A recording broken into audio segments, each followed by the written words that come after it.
Jolliebee is a thing of legend in the Philippines, where it was founded 40 years ago. When it opened its first GTA store on April 1st, Jolliebee fans camped out for 2 days to be the first in, and the lineups haven't let up yet. Filipino chicken chain Jolliebee came to be a fast food cult phenomenon, but do you know that it is the most underrated fast food chain?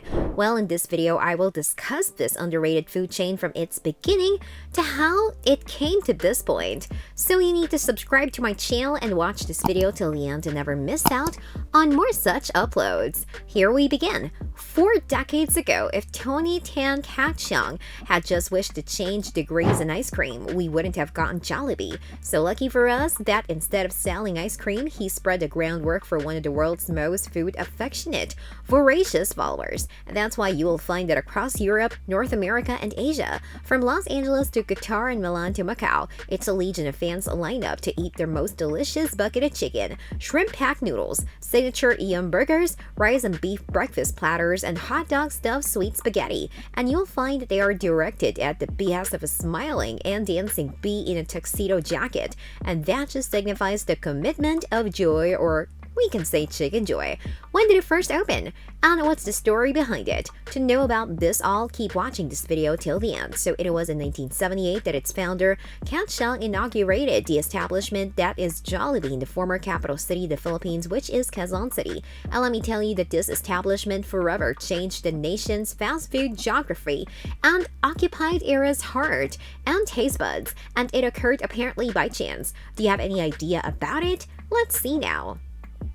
A Filipino resident, born to Chinese migrants with a grade in chemical engineering, Tan Katchong joined the food world by first inaugurating a Magnolia ice cream parlor in 1975. A franchise Filipino place, the San Miguel conglomerate acquired it. Well, do you know that Katchong decided to do? He agreed to defer from the initial menu and provide hot sandwiches and snacks for devoted buyers who were looking to eat something other than confections. When the food started outselling the ice cream, he had an impression to establish a fast food area that exclusively appealed to the Filipino palate. And guys, this is how Jolliebee was born. And soon after that, Jolliebee took off and its founder didn't look back. Instead, Tan looked multinational. The chain started to grow all over the Philippines and attracted more consumers with its no-nonsense, Filipino-centric menu. Do you think it won't have any competitors? Well, this famous chain contended with huge American chains and combated McDonald's access into the Filipino market during the early 80s, but it also inaugurated its first overseas setting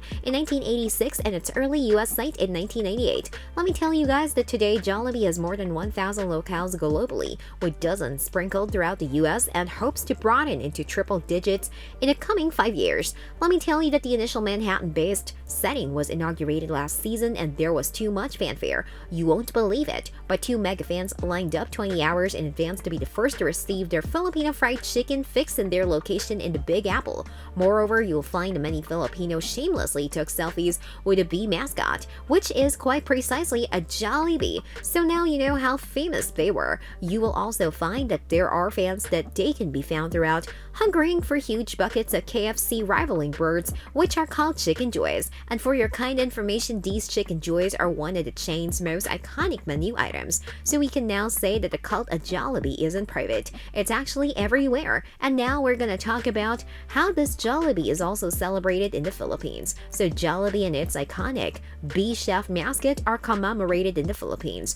And you will find that there was an affectionate children's exhibit that operated for 6 seasons centered around him.